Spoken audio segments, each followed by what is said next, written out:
All right. Welcome, everybody, to the December 12th, 2023 statewide meeting for the Maryland Forward Party.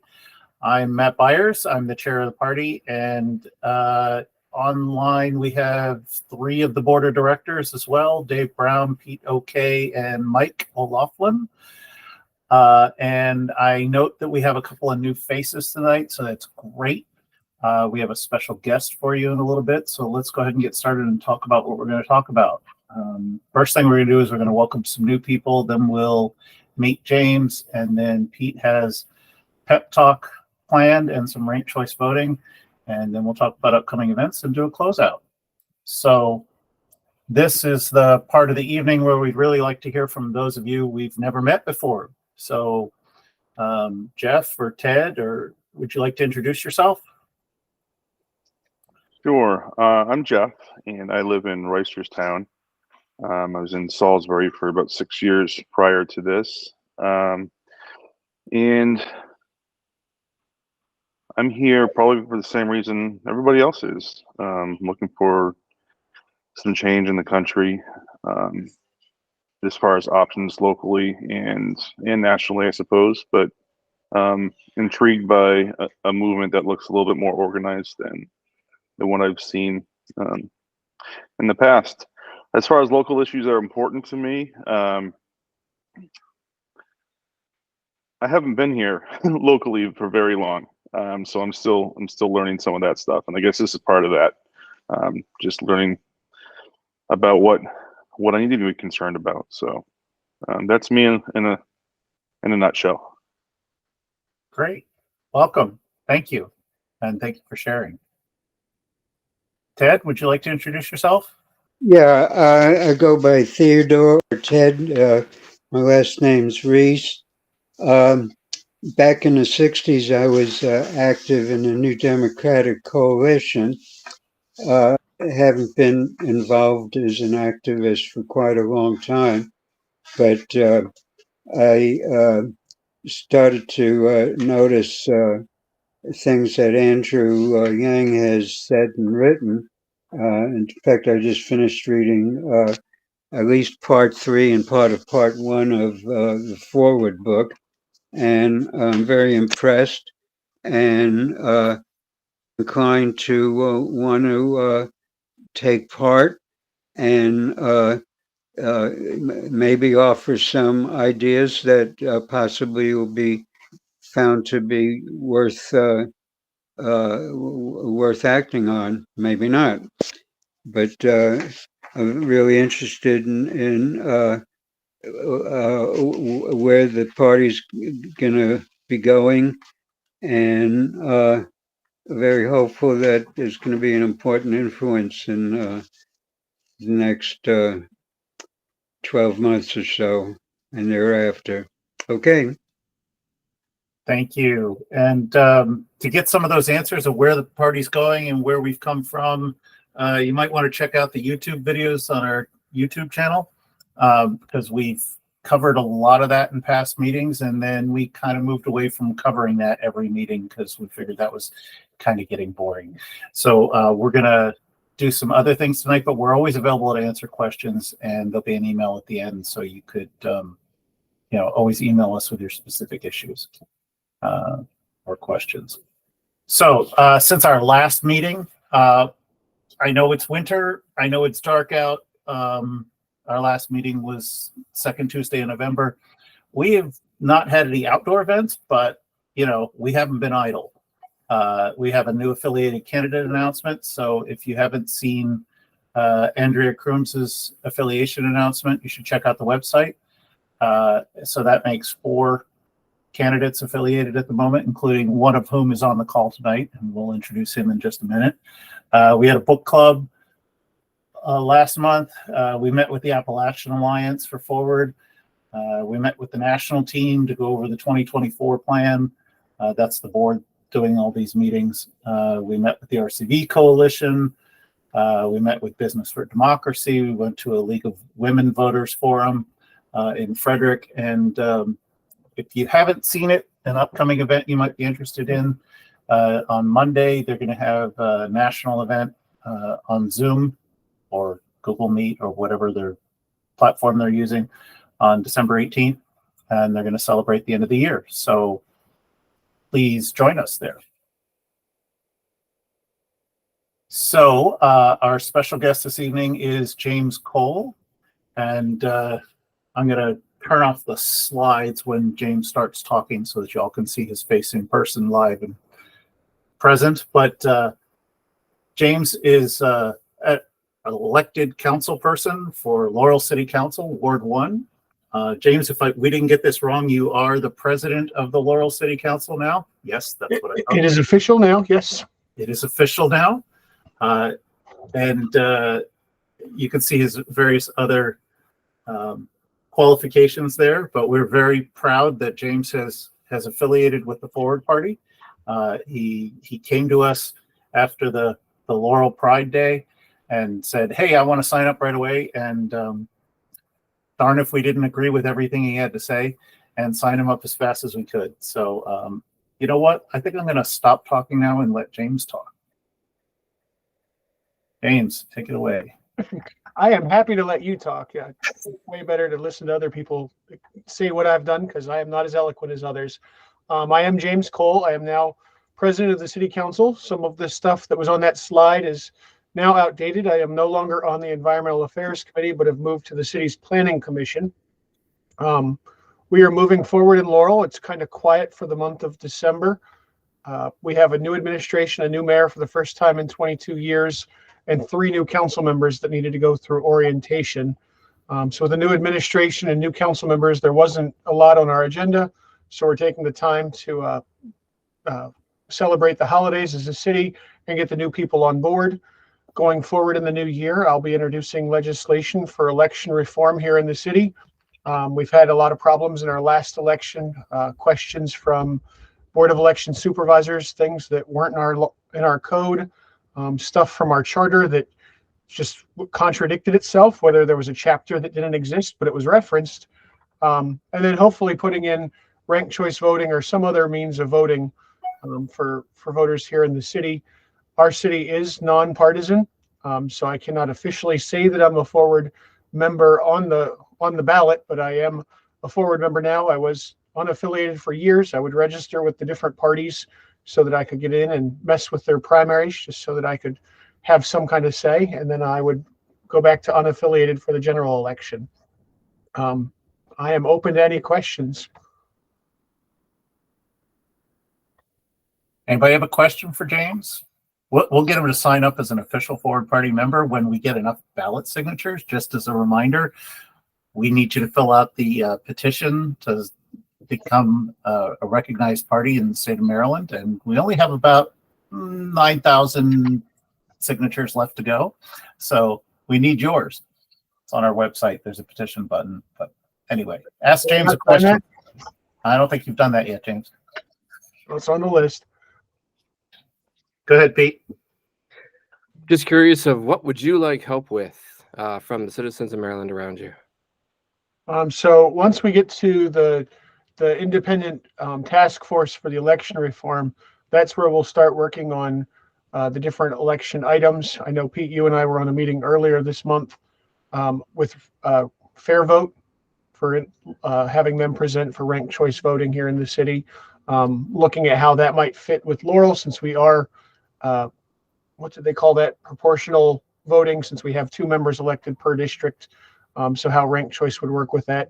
We may even decide that we want to change our charter and have just 1 elected official per election cycle per district.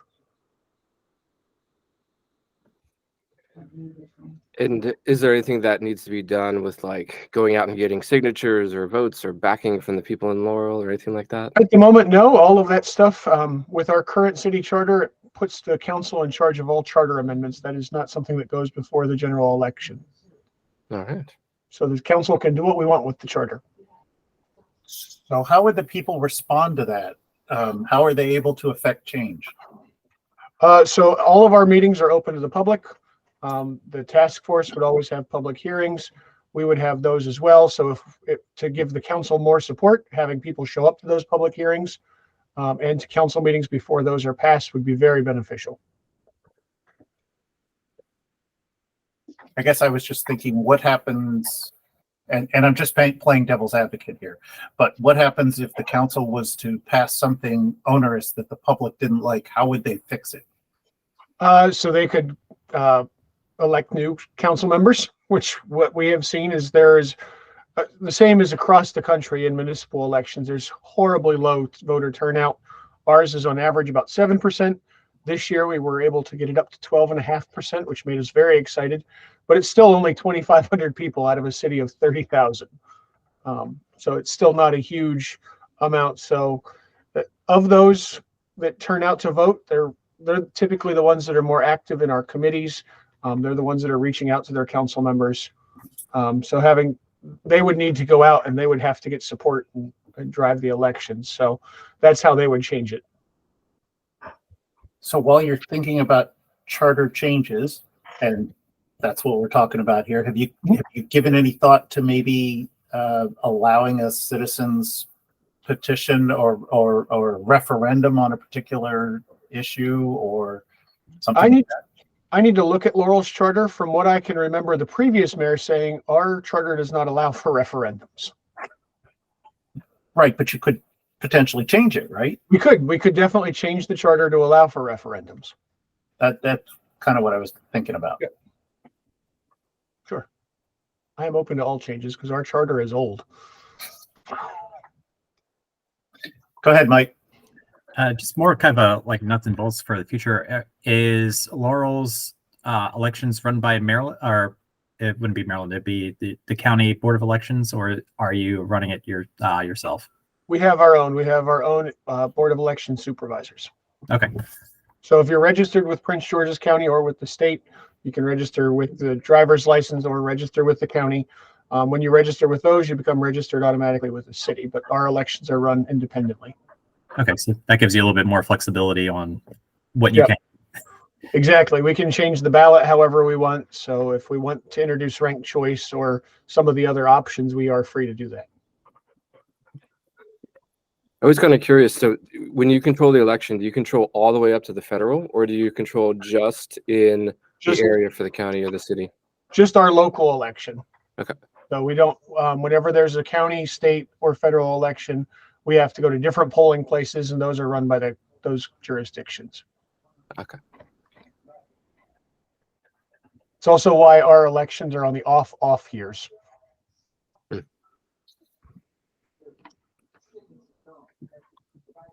Wonderful. Anybody else have a question for James?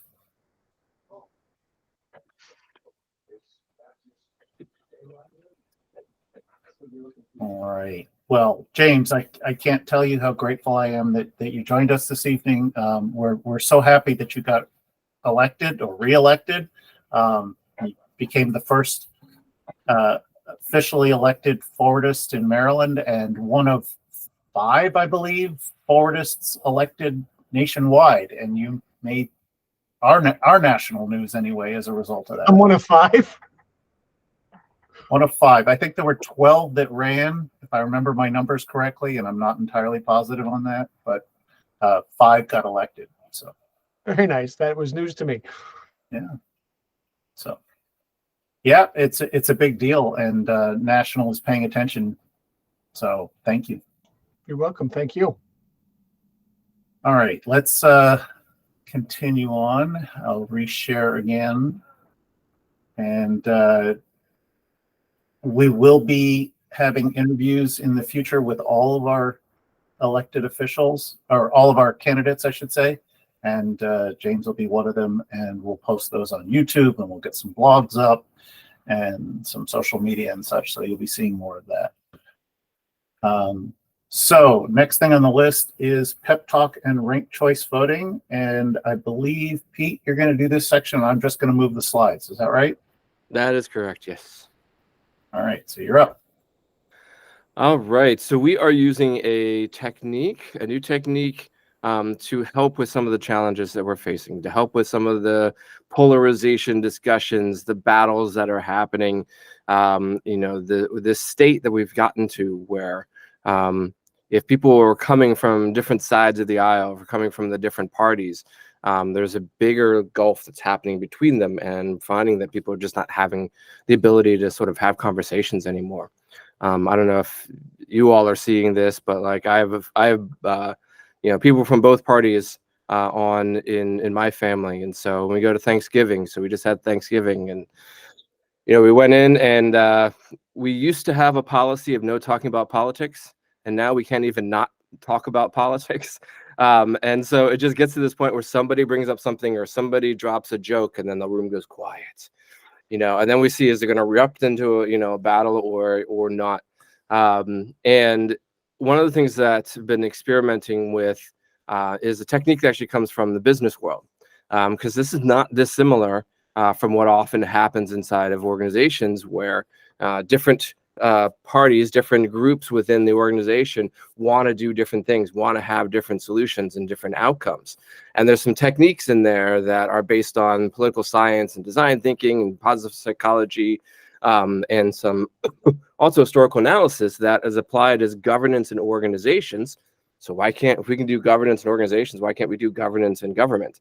And some people will say that governance in our US government is not really working anymore. So it seems like a perfect chance. So we've got this technique to put together. It's called prioritized epic problems. And it's designed specifically to get through these things. Anytime you have a butting of heads and people are fighting over stuff, this technique is one that you can pull out. You could do this in your house. You could do this with your in your work. You could do this, in family gatherings, wherever you wish to. And so we wanted to introduce this idea, give you a little taste for it, for just the amount of time that we have to devote to it tonight. And then we can go into. You can join up. So we're scheduled our first pep talk in February. I believe it's February 2nd, or 1st or 2nd. I have to go look that up. So one of our candidates, Fitzgerald Mofor, is going to hold a pep talk in Montgomery County for the Board of Education, and bring in some teachers and students and parents and whoever would like to attend, so that we can have some discussions about how can we improve that. For our presentation today and our simulation, we put out a form through an email. So some of you may have seen this, some of you may not have.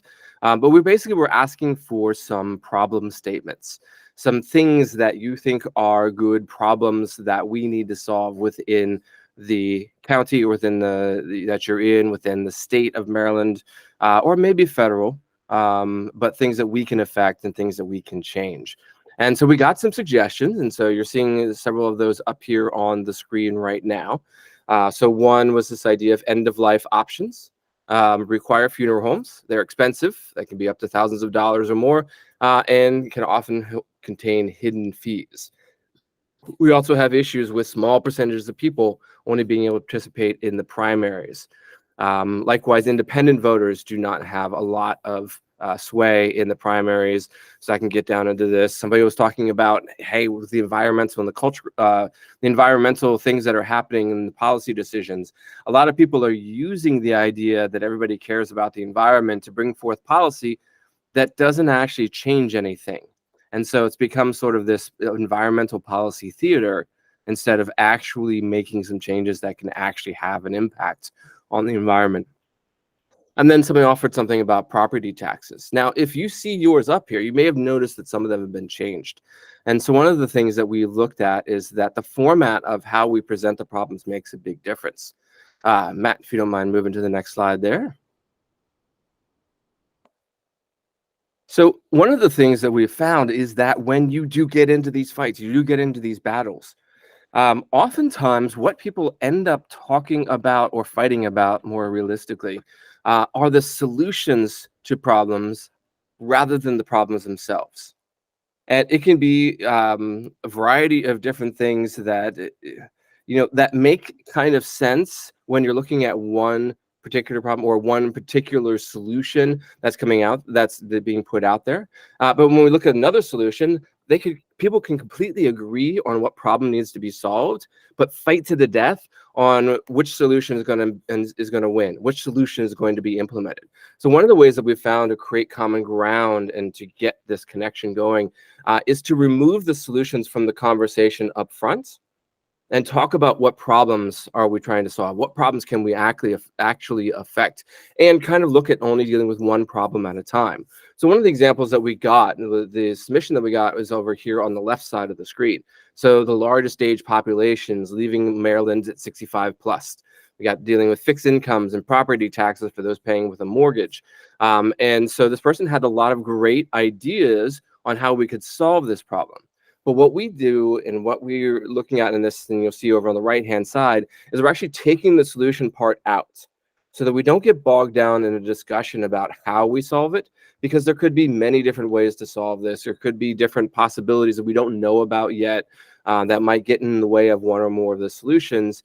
But the problem is the thing that we want to sort of discuss and talk about. So when you bring this down and you sort of consolidate this, we're dealing with property taxes disproportionately affecting people who are on fixed incomes. So as a result of this, the problem that people are experiencing who are dealing with fixed income, and my dad actually did the exact same thing. He looked around this whole area looking for a place, a retirement community to live in, and they were all way too expensive. So he ended up moving down to North Carolina. It's great for me because I got to buy his house. But it's an issue because now all of that income and the property taxes and all that stuff, disappeared and went down to North Carolina instead of staying up here in Maryland. He really wanted to stay in Maryland. Most of his family's in Maryland except for my brother, but he couldn't afford to live here. So that's a good problem for us to look at. And what we want to do is collect those kinds of problems from you in the community, have some discussions, about them, sort them out, and then be able to put them in front of politicians, people who are doing the government like James, and say, what could you do about this sort of issue or about this sort of problem? Is there something that could be done, something you could influence, something that you have some connections in? To be able to solve that, because they're going to be in the best position to figure out what is legally viable, what is possible, and then to actually put that through and understand what political forces it needs to be able to make that change happen. Next slide, please. All right, now there's also a thing. So the second half of this is, first half is taking out those solutions. The second half of this technique is talking about those problems in order, because when we try to solve problems one at a time, that's usually where we have an issue. When we dig down into it and somebody's like really pushing an idea and saying, hey, we got to do it this way, we got to solve it that way, and you find out and understand why, it's usually because they have one particular problem that they're trying to solve. And you bring up the other problem and you say, I'm pushing this idea because it solves this problem. And you all don't disagree that those problems should be solved. But if I hold one problem first and the other problem second, I'm going to naturally choose one particular solution. But if I reverse the order of those, I might choose a completely different solution. So what we do instead is we try to collect these problems, we put them together, and we talk with the community to put them in order. And then we ask the politicians to solve as many problems as possible. Maybe it's not just politicians, maybe it's community as well, things that we can do. But if we talk about solving multiple problems and how can we get these multiple problems solved, then we end up coming up with better solutions that make more people happy. And the other thing is about respecting the order. So if there's something higher in the order of problems, and in solving the lower order problem, we don't want to make the more important problem worse. So we look at this and it gives us some guidance. So we don't have to be very specific on what solutions are. If we can put those problems in order, we can actually come up with solutions that can find common ground. Now, to give you an example for this, and Matt, will you go to the next slide there? I ran a version of this right after the Roe v. Wade overturn by the Supreme Court. And I was running this as a discussion with a wide range of people, from political operatives on the Republican Party to hardcore Democrats and Green Party, some people from Europe as well as some independents and moderates in the middle. And we did this whole process and worked on this stuff. And they came up with a solution that at the end of about 90 minutes, everybody on the call was okay with backing it. They all said, it's not what I would have picked and it's not what I would have chosen, but I could support this. And you were just like kind of flabbergasted, like for a completely wide range there, that they started with these battles and fights and nobody was going to agree it. But when we followed the process, we followed the steps, and we went through the order as it was designed to be done, we got to the point at the end where 100% of the people could back this legislation and the ideas and the order and that we put together. And that was pretty impressive. So that's part of the reason why I get behind this kind of idea and this approach. So here's the core of the piece and the debate on here. So there's 5 things that you can do in the middle of a pep talk. You can ask a question. We ask you to do clarifying or confirming question if you don't understand something about the statements that are up there. You can make it a suggestion if you think a different wording would make it a little bit better. You can toss in your support either in favor or against whatever the proposal is that's on the table. Or you can do a test, or we call a hack. Test is basically saying, giving an example, saying, so if this is the order that we are, this is how I would, this is a solution I would use that would respect that order. Or if we put them in this order, here's how I'd hack the system to make to make things screw up. And so we don't want to do that order because it's going to get us in trouble. So I thought, Matt, remind me, how much time do we have for this segment, or how much time do we have left? We have half an hour left on the clock, and I think that's plenty of time. All right. So I wanted to go through and do a simulation of this with the folks that are here. And I've got 2 ideas up here that starts with, that's going to be our starter here.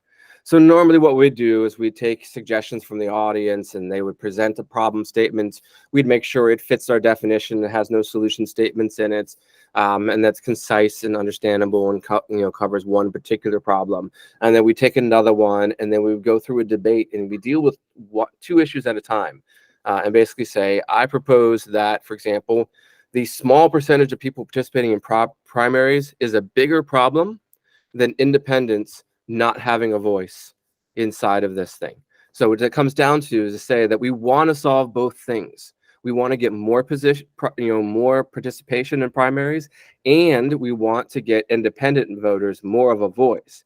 But if they are in this order, what we are saying is that it's more important that we get more people involved in primaries. So if we could get more people showing up to the polls to vote, that is more important than getting more independents to vote proportionally on that stuff. Sorry for interrupting. Bill's got his hand up for a question. Not quite yet. So I'll come to you in just a moment, then I'll take you, Bill, as our first example here. But I just wanted to set the stage. So that's the proposal on the table.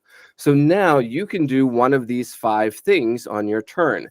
And I'm going to set up a little clock with 30 seconds on it, just to make sure more people have a chance to participate in it. And I'll go to Bill first. And if you want to get in line to offer and to participate in this debate, go ahead and raise your hand as well.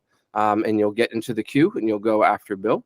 And so I'll go over to Bill and ask, did you want to do one of these things? Did you want to ask a question, make a suggestion, offer something as far as debate between these 2 items, or offer a test or a hack? Ask a question. And the question is in regard to the second one, would it change it significantly to say also the general election? Because again, in predominantly red and blue states, votes don't count in the general election, not just in the primary election. Yes. All right. So what we would do in this case, in our real thing, so we would have a person who has owned the proposal.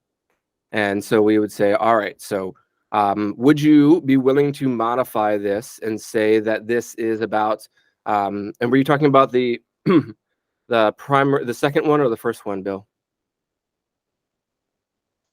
The second one. The second one.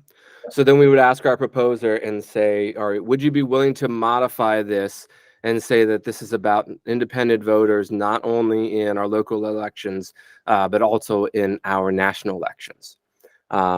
And so I'll play the role of that since I'm running the simulation here. And so I would say, yeah, like I had intended this to be all elections and things that we can do for all elections. So I would be fine with that wording change or that implication that this is about all elections. All right. Who wants to go next? Who's got a question? Go for it, Matt.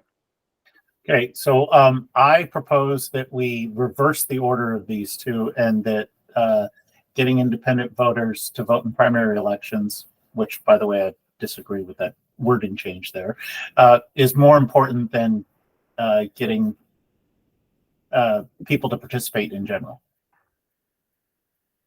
All right. So what is your, could you give me just a few more seconds there? You got another like 20 seconds or so. I So, thought that we because the swapped order them. here, so give me the debate. So why would you say? Why is that important? So I think that independent voters being excluded from the primaries leads to polarization, and that if you had more choices, that you'd bring more people in, because I think a lot of people aren't participating in the first place because they're just disenchanted and think it's pointless to participate in the primaries. So if you make independents more able to participate in the primaries, then you'll just naturally bring more people into the election. All right. So I'm going to sum that up and just make sure that I am summing this up correctly. So what I'm hearing from you is that if we solve the problem of independent voters and getting independent voters a voice, that will end up solving the first problem, or at least helping us to solve the first problem. So you would reverse the order. Yes, that's what I said. All right. Who else could offer something up here? That'd be Mike. Sure. So kind of hack for the small percentage of people participating. One thing, though, is we could optimize and just stoke division and just get more people who are more entrenched in their camps, and we get more people voting in the primaries. But I don't think that really gets us anywhere. So that's one of those. I'm not too sure if a rework of that or possibly a reorder where more independent people help solve the problem. But that is a way to solve the problem, but not in the good way. All right. So basically what I'm hearing is that if we just get the numbers up, but without giving access to independent voters, we might actually make the polarization problem in our nation or in our state worse. Yes. All right. All right. So it sounds like we've got two people that are leaning towards this being the wrong order and wanting to swap it. All right. Anybody else have a thought, a suggestion, a question?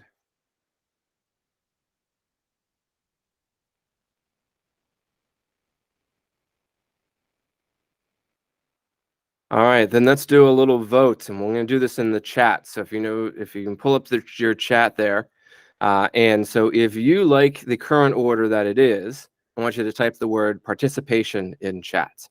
And if you like if you wish that they were reversed, if you don't like this order, you think they should be in the opposite order, and that focusing on independence is the higher priority, then type independence in the chat. So it's either going to be participation or independence. Go ahead and enter into the chat and hit enter. And then let's see how many votes we get.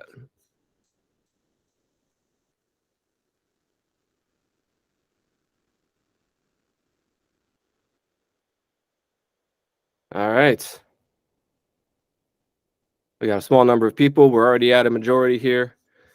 So there we go. So that's the way that would work. So we would swap the order of this. So we've got a response, a predominant response. Actually, I think at this point it is a unanimous response that people would like to see independence first. So we would switch the order. All right. So we've got a little bit more time. I'd love to try another one. So if anybody has a particular problem that they think is even more important than these two problems, the floor is open if you want to raise your hand and say, I think that we should solve this problem, and tell me what order it should be in. Should it be at the top? Should it be in front of, the very first thing? Should it be the second thing that we do? Should it be the third thing that we do?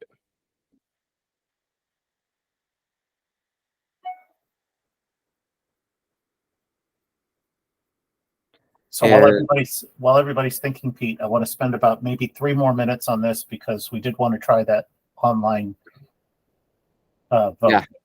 So, And actually, Matt, why don't you go back one slide, and then you can see some of the five examples in there. Oh, sorry, one more. Nope, I guess it's two more. There we go. All right. So we tackled the percentage and the independents, the ones in the top middle and the top right.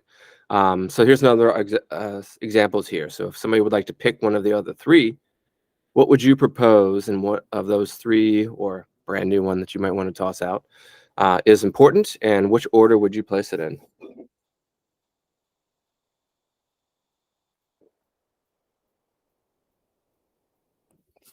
Mike? I was gonna say I got something, but if someone else has something, let them go, since that I've gone through a couple of these. But Bill? So I think the increase in property tax disproportionately affecting, is important, but I would put it third on the list, not above the other two. All right. All right. So anybody have any debate in there? Anybody have any questions, wording changes that they would suggest, or any ideas for how to test this, or why that might be a good position or not a good position?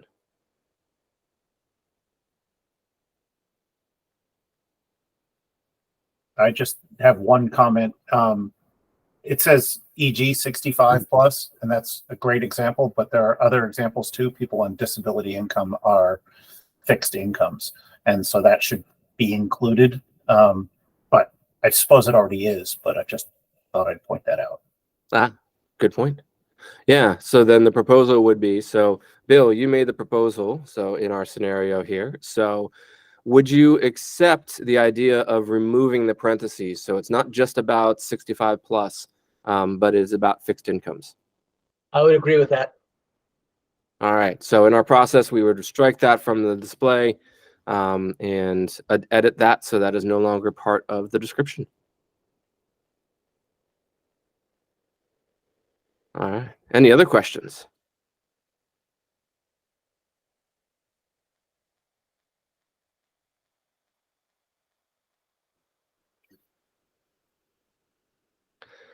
All right, then let's take a quick vote on this one. So our choices were between fixed income and the where we are participation. So the proposal was that it comes in at level 3. So since that's the last level, what I'm going to put out there is participation is number 2. So if you want to keep participation as number 2 and bring up fixed income as number 3, type participation in chat. But if you think that the fixed income should be higher, then type fixed income in chat. So which one would you like to have? What's the order for that you would prefer? Participation or fixed income?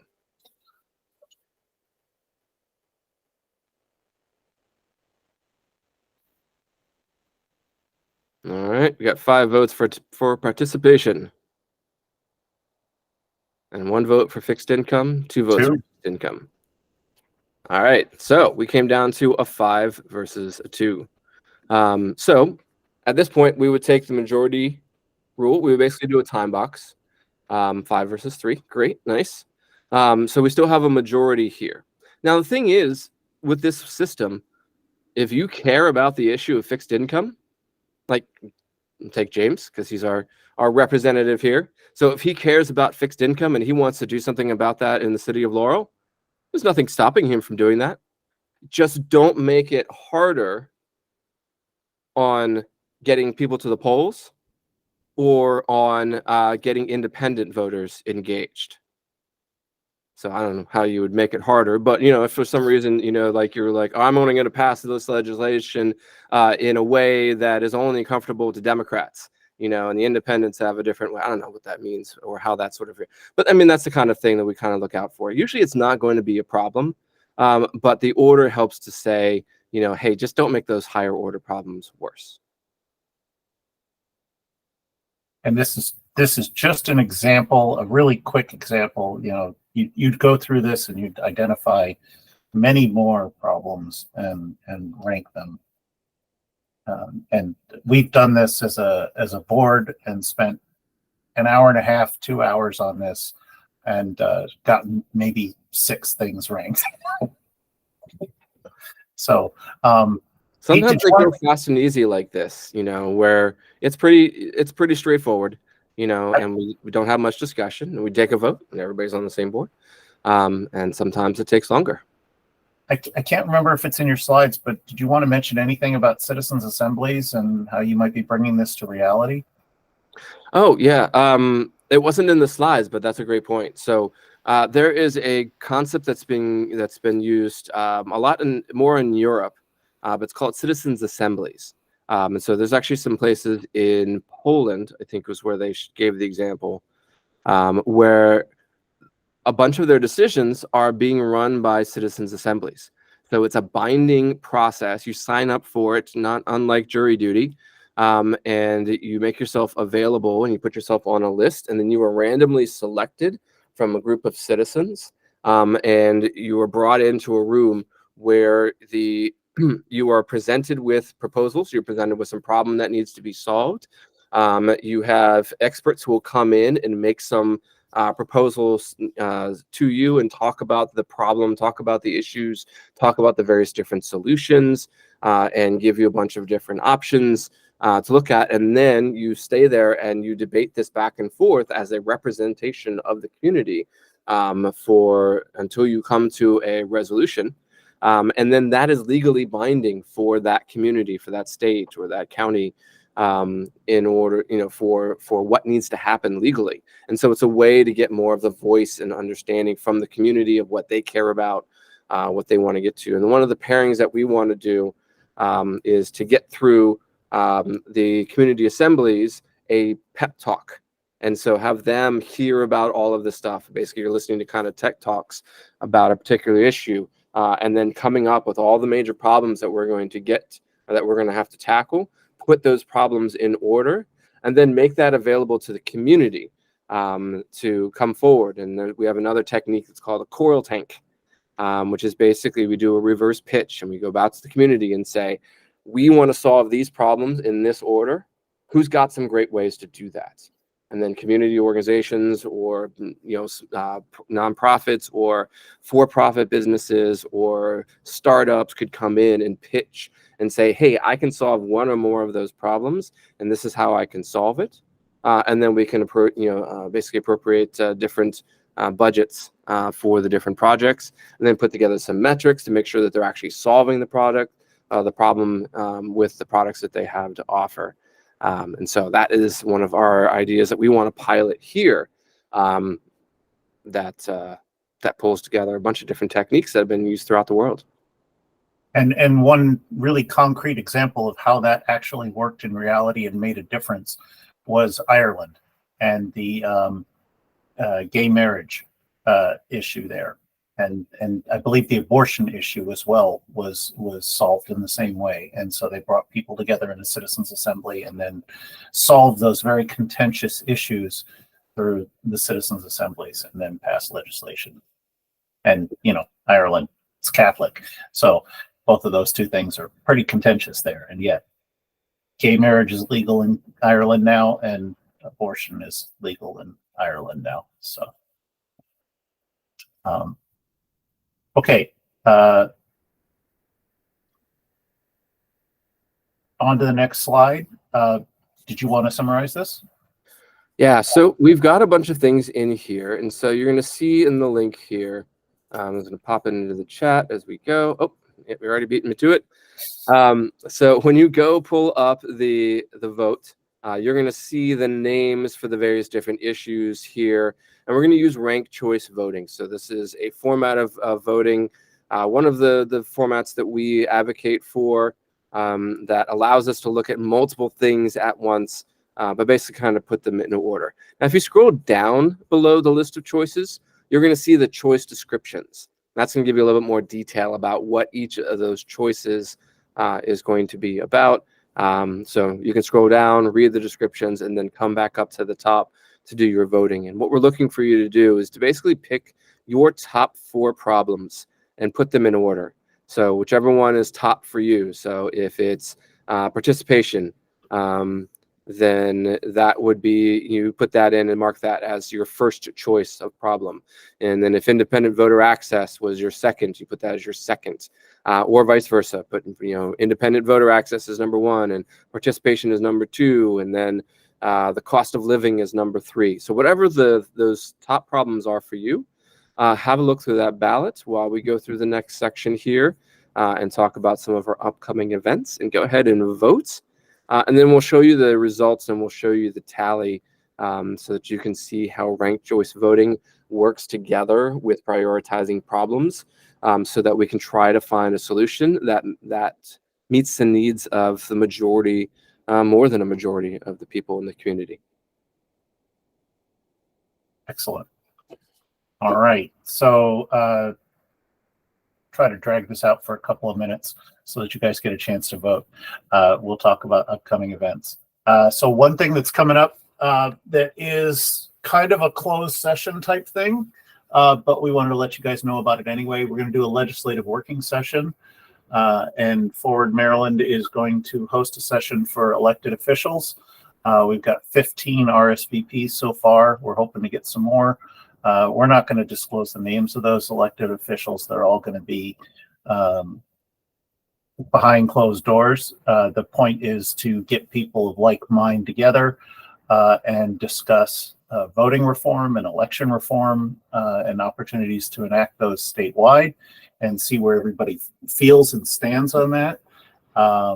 And just sort of make it without the pressure of their current parties. And so that's scheduled for Thursday, January 4th.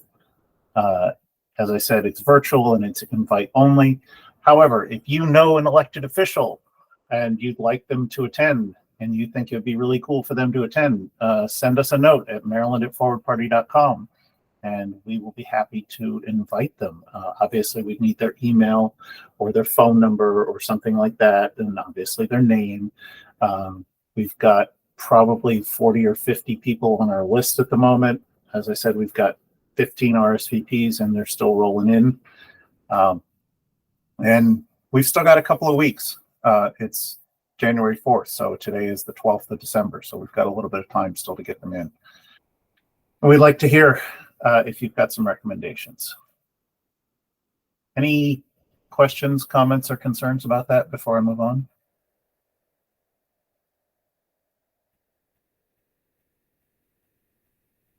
All right, other things that are going on. As I mentioned at the top of this meeting, there's a national year-end meeting, December 18th. I believe, Mike, we're going to put up a page on an event page on our website, right? I don't think we've done that. We talked about it last night at our board meeting, but I don't think we've had a chance to do that yet. But we'll get that up pretty quickly. There'll be the link to the national page so that you can find it on our site. And there'll be a book club. I don't believe the book club is up there either, so we should probably get the book club event page up. But the The book club is up there. book club is up there. I'm sorry, I missed it then. Anatomy of Peace by the Arbinger Institute. So if you're interested in that, I understand they had a very lively discussion last month and the month before, and so I know Pete and Arnie are part of that. Our next statewide meeting will be January 9th. We always hold these on the second Tuesday of the month, and I believe Ashwani Jain will be here. He's running for Maryland 6th Congressional District. So come out and meet Ashwani Jain. And then Pete has very nicely set up the meetup group. By the way, Pete, Theodore found you and came this evening through the meetup group, so it is working. And so if you haven't already signed up for the meetup group and would like to, it's meetup.com/MarylandForwardParty/join. And then we should take a look at the vote results, right? Are you able to switch over to the results? Yes, I'm cool. There are, yes. Let me stop sharing this and share this. Oh, I just shared the same thing. I'm sorry.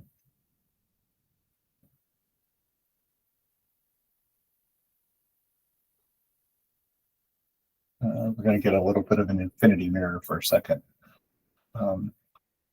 There. All right. So, let's see if we can get to the first.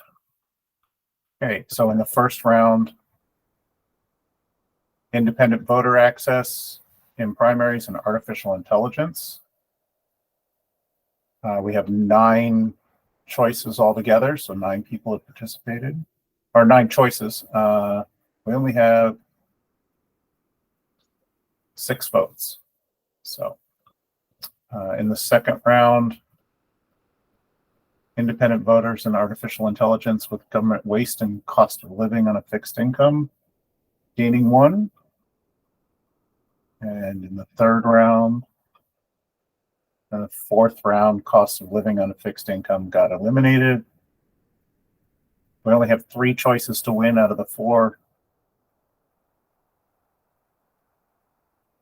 And so, Yeah. So essentially Yep. what you're seeing is the way the algorithm makes its choices. And so it's one of the more complex algorithms, but it gives us sort of things. So if we said we only have the resources to be able to tackle 2 of these problems coming up, and that's what the simulation here is for. So there were 4 different things that were set up and voted on between the various different folks. And so based upon that and who voted for which things, the rounds show us what's happening in the calculation. And so if something got a bunch of votes up front, whatever got the least amount of votes gets eliminated. And then whoever voted for that issue, it goes to your second choice. And then that gets added into the mix. And if we've got more votes than we need, then also some of those extra votes are going to be redistributed to something else. So like if everybody was agreed that, independent voter access is number 1, that might have 9 votes for it. Or I guess there's 8 of us. So it might have 9 votes for it. So that's an obvious winner. But what we'd want to look at is what was everybody's second or third choices. And we can support more things than just independent voters. And so we would add that in. So the algorithm redistributes votes in a very complex way, but to give us multiple options that a lot of people have voted for, so that we're making sure that we're serving the needs of the majority. Well, interestingly, we had 1 more vote come in while we were talking. So now we've got 7 votes, and things have changed a little bit. All right. So, all right. So with 2 minutes left, I'm going to go back to sharing this just so that I can get you guys the information, be able to see where you can get a hold of us. There's a QR code in the corner there. Feel free to point your phone at the screen. You can also go to bit.ly Maryland /volunteer. If you want to volunteer with us, we'd love to hear from you and put you in somewhere. We've got lots of slots where we need volunteers. Email, you can reach us at maryland@forwardparty.com. Our website is www.marylandforwardparty.com. And I would be very remiss as the chair if I didn't do my fiscal duty and remind you all that the party doesn't run on leaves on trees. We need funds. And so if you can find your way to contributing $5, $10, $20 for a monthly donation, that would be really helpful. We're developing a budget for what we're going to do next year. We're going to start a fundraising campaign for next year. And you're going to see a lot more stuff from us. We've done amazing things over the past 8 months, and you're going to see more coming in the future. And I think next month we're going to provide a summary of what we did this past year. Pete? Yeah, I'll also say if this is your first time here, we have a petition So in order to become a party inside of Maryland, we need signatures. That's the thing we need the most. And so please go out to the website. There is a link out there for a petition. You can download a copy of the petition, get 4 friends or 9 friends, or it's basically a sheet that has 5 signatures per sheet. Please try to get as many people as you can to fill these things out and get a signature on it. Problem, the thing that makes it so difficult is it has to be a wet signature. So it has to be a printed sheet of paper. There is no electronic submission. There is no way to do this online. They try to make it as hard as possible for us. So that's what's so hard about this is we need people to print out this sheet, go physically in person, talk to friends, family, whoever might be interested, and sign their name. You have to pay special attention to the form because it's in a weird order. But there's your Matt's got an example of it. But we put your information down, you put your signatures, add all the dates so they can verify you at the voter record, and then put it in the mail. Nobody's going to see it. So it's going to ask you for some private information. Nothing we can do about that. That's what Maryland requires. But what we can promise is that we are going to keep that information secret and nobody else is going to see it. And then we file it with the Maryland state and we don't use it for any other purposes. And it comes directly to me. It does not go to a PO box. It goes to my mailbox, and I keep it and turn it into Matt Hines, who's our signature petition collection person, and that's as far as it goes. So it's safe and secure on a, as much as we can make it. And you can fill out as many copies of the petition form as you want. You can only sign it once, but you can get all your friends to sign and fill out as many copies as you want and serve as the collector. But do pay attention to the instructions. The instructions are complicated, and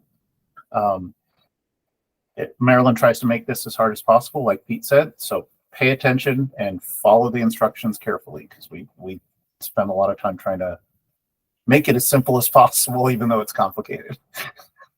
And we want your signature to count. We don't want you to go through the trouble of doing all the work and then find out that there's a problem. But if there is a problem, you can bet that because your phone number's on there somewhere, I'm going to call you and say, hey, we got to fix this.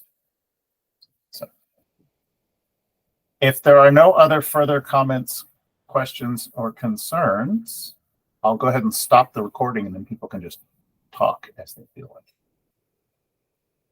Thank you all very much for attending and have a good night.